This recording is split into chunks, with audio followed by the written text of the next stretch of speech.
Hello everyone. आज हम लोग करेंगे बेसिक प्रोपोर्शनैलिटी थ्योरम, यानी शॉर्ट में इसको कहते हैं बीपीटी, और दूसरा इसका नाम है थेल्स। तो थेल्स थ्योरम के नाम से भी इसको जाना जाता है। तो आप पहले अच्छी तरह से इसको समझ लें, कभी पेपर में थेल्स के नाम से पूछा जाएगा तो कभी बीपीटी के नाम से ये थ्योरम पूछी जाती है। अब हम इसके स्टेटमेंट पे आते हैं।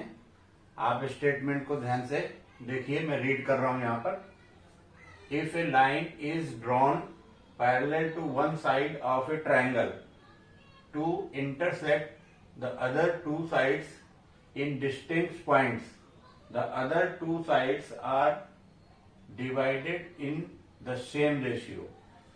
तो इसका मीनिंग थोड़ा सा हम डायग्राम बनाते हैं, तो उससे देख के हम समझते हैं।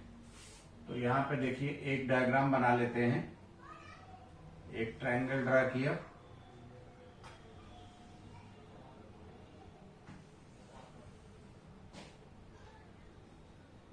ABC। इस ABC ट्रायंगल के अंदर आपसे ये कहा जा रहा है कि if a line is drawn parallel to one side of a triangle, तो जो ये एक ट्रायंगल है उसके कितनी साइड्स हैं? 3 साइड्स हैं। एक AB है, BC है और AC है। तो किसी भी वन साइड के पैरेलल एक लाइन ड्रा करनी है। तो सपोज करते हैं हम कि इसकी हमने ये साइड ले ली, इस ट्रायंगल की BC, और इस BC साइड के पैरेलल हमने यहां पे एक लाइन ड्रॉ कर ली। तो according to statement, if a line is drawn parallel to one side, एक लाइन ड्रॉ कर ली हमने parallel to one side of the triangle, triangle के साइड BC के parallel, to intersect the other two sides in distinct points. अब इसके जो दो साइड्स ये हैं, इसके दो डिस्टिंक्ट पॉइंट्स पे इंटरसेक्ट करती है, यानी काटती है ये। तो एक पॉइंट ये हो गया, इसका नाम रख देते हैं ABCD, और दूसरा पॉइंट ये आ गया इंटरसेक्ट E।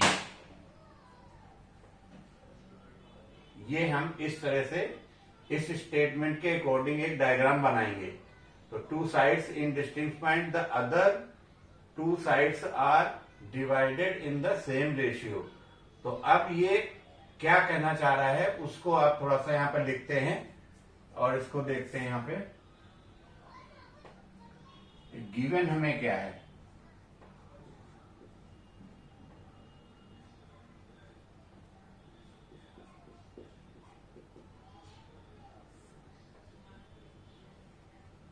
गिवन ये है कि ये जो साइड आपकी थी ये इसके क्या है? पैरेलल है। इट मीन्स BC जो है वो ये पैरेलल का साइन हो गया, ये DE है। ये हमें इसके अंदर गिवन है, और हमें टू प्रूव क्या करना है? टू प्रूव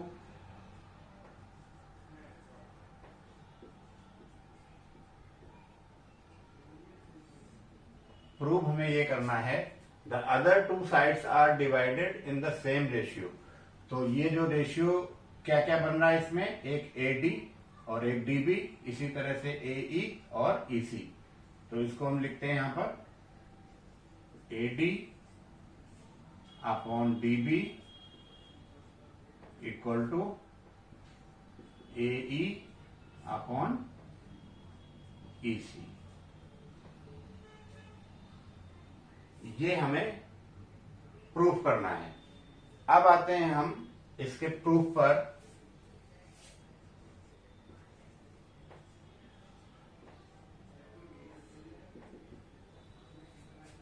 इसका प्रूफ हम थोड़ा सा डिफरेंट मेथड से कराएंगे आपको, और वो मेथड क्या होगा? सिमिलरिटी मेथड होगा। अभी हमने जब थ्योरम शुरू की थी तो उस टाइम पे आपको एक बात कही थी कि सबसे पहले ट्रायंगल से रिलेटेड जो भी क्वेश्चंस होंगे तो उनमें मोस्टली जो है वो सिमिलरिटी का पैटर्न लगेगा। तो उसके जो रूल्स है उसको थोड़ा सा हम प्री रिवाइज कर लें, और हमें अगर उसके बारे में पता रहेगा तो हमें इजी होगा इन सब चीजों को समझना। तो अब आप देखते हैं यहाँ पे प्रूफ में हम क्या करें, इसको दो पार्ट में डिवाइड करके इस डायग्राम को हम बनाएंगे। तो एक तो हमने क्या किया, इसका एक ट्रायंगल बना लिया ADE।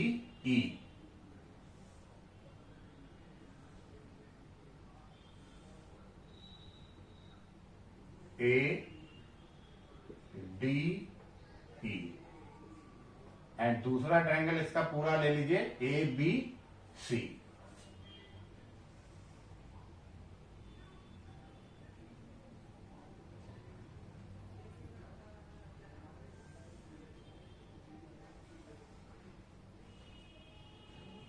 A, B and C।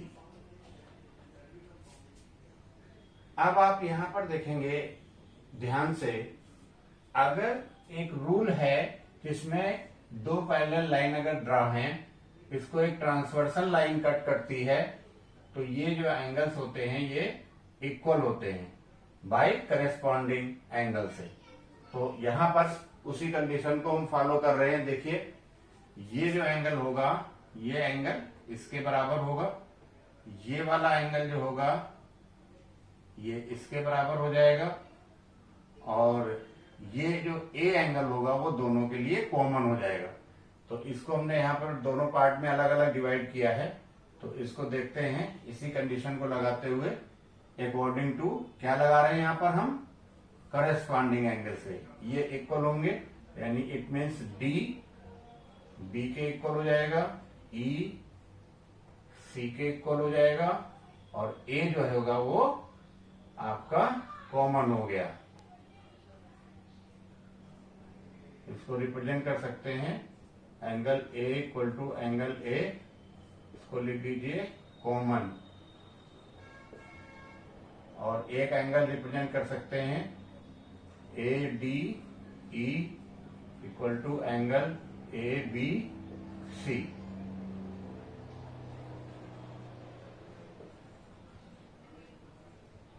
Corresponding angle, बस इतने की जरूरत है। तीसरा लिखना हो तो लिखिए, नहीं तो छोड़ दीजिए उसको। अब आप यहां पर क्या करेंगे, बाई ए क्राइटेरिया ऑफ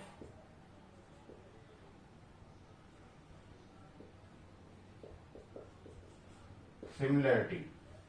तो सिमिलरिटी की क्राइटेरिया से क्या हो गया, दोनों ट्रायंगल आपके सिमिलर हो गए। तो इसको लिख लेंगे triangle A D E, similar का sign, triangle A B C. जब ये हमारे दोनों ट्रायंगल सिमिलर हो गए तो सिमिलरिटी रूल यहां पर फॉलो कराएंगे कि इनके जो रेशियो होंगे वो आपस में इक्वल हो जाएंगे। तो आपस में इनके रेशियो इक्वल करेंगे तो क्या बनेगा, ये ए बी आ गया आपका, और यहां पर ए डी आ गया। तो therefore A B upon A D equal to, यहां पे आ जाएगा ए सी और यहां पे ए ई, तो ए सी अपॉन ए ई। अब हम क्या करेंगे, इसमें इस इक्वेशन में दोनों तरफ 1 को सब्ट्रैक्ट कर देंगे। ऑन सब्ट्रैक्टिंग बाय 1, तो ये आ जाएगा आपका A B upon A D -1 equal to A C upon A E -1। कोई फर्क पड़ा इस इक्वेशन पे? कोई फर्क नहीं पड़ेगा। अगर आप -1 कट कर देते हैं तो वही सेम चीज लिखी हुई है। अब आएंगे हम इसके नीचे 1 करके एलसीएम ले लेते हैं इसमें। तो ए डी एलसीएम हो जाएगा इसका, ए डी कैंसिल आउट, ये आ जाएगा ए बी -1 से डिवाइड करेंगे, ये आ जाएगा ए डी, 1 से मल्टीप्लाई हुआ ए डी इक्वल टू, इसी तरह से इसके नीचे 1 करके ए ई आप इसमें एलसीएम ले लेंगे, तो ये AC माइनस AE। अब आप यहां पर ध्यान से देखिए इस डायग्राम के अंदर AB माइनस AD, तो AB माइनस AD को हम क्या लिख सकते हैं? AB आपकी पूरी साइड हो गई ये इस ट्रायंगल की, इसमें से AD माइनस हो गया, इतनी साइड माइनस हो गई, टोटल में से ये साइड माइनस हो गई, कितनी बचेगी? DB। तो ये आ जाएगा DB upon AD equal to, इसी तरह से यहां देखिए ये टोटल AC हो गई, AC में से AE माइनस हो गई इतनी साइड, ये क्या बच जाएगी? EC। तो इसको हम लिख सकते हैं EC अपॉन AE।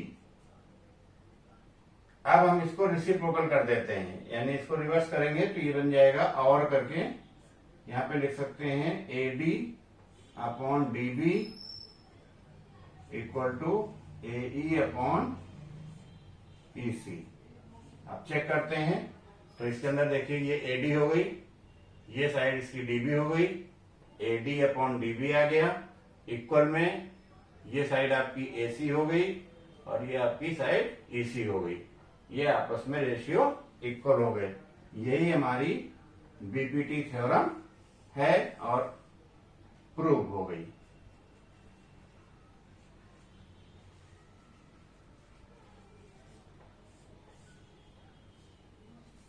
बहुत ही इजी प्रोसेस से हमने कराने की कोशिश की है और ये इस प्रोसेस से इसको करेंगे तो इजीली हम इसको सीख सकते हैं और इसको आराम से हम सॉल्व कर सकते हैं। तो प्रूफ के आगे आप इस कंटेंट को इस तरह से कंटिन्यू कर सकते हैं। तो आई होप आप लोगों को ये पसंद आया होगा और चलिए मिलते हैं नेक्स्ट वीडियो में। Thank you.